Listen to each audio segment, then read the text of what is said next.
The £250,000 house, which councillors say has to be demolished because it was built in the wrong style. A warning that babies' dummies on sale in the region could kill. And beer drinkers drown their sorrows as one of the region's major breweries puts 8p on a pint.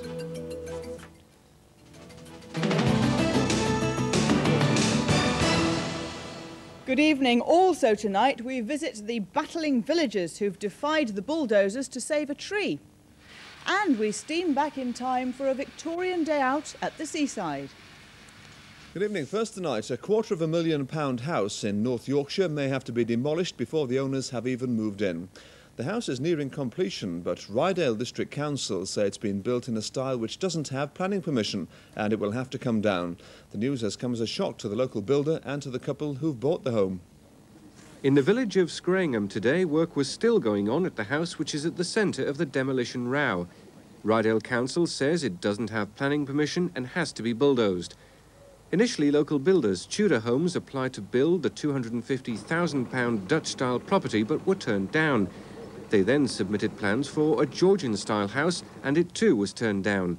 But the builders appealed to the Department of the Environment and won permission for the Georgian-style construction.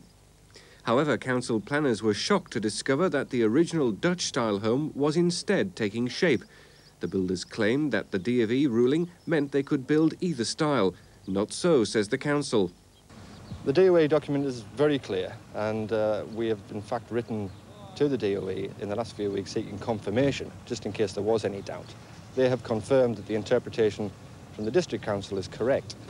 And now Rydale Council says the building must be demolished. Tudor Homes Limited is owned by Peter Sears, who lives in a neighbouring village.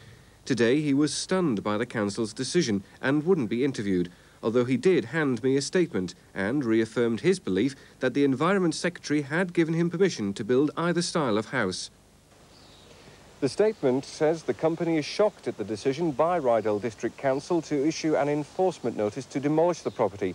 It says Tudor Homes is a reputable building company and would not intentionally infringe planning regulations.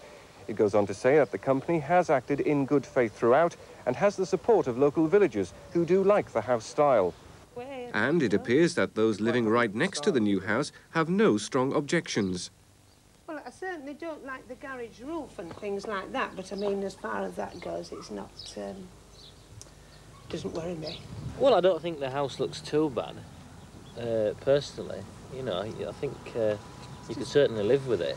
I mean, I've got to look out on it, and it's a slightly lower pitched roof than something, at least with the bedrooms being in the roof, it's not too high and doesn't bear down on us too much. So, personally, it didn't worry me too much. But spare a thought in all this for the McDermott family, who live here in the village of Melbourne near York. They've actually bought the house in question and have just found out about the plans to demolish it. Mrs. McDermott declined to be interviewed as her husband, who's a professor at York University, was away on business and unaware of the bad news.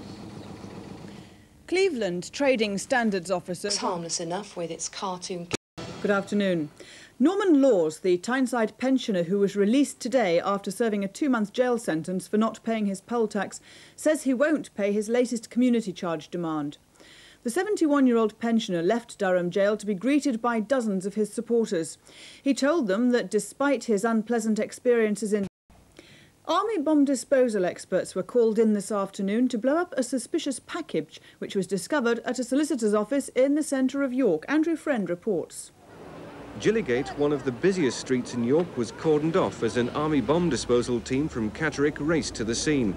A briefcase had been left at the bottom of a flight of stairs which led up to a firm of solicitors. Police immediately treated it as a suspicious package and evacuated nearby buildings. While traffic built up and onlookers were kept back, the army carried out a controlled explosion. Later, it was discovered that the case was harmless and had contained electrician's tools. A fierce attack...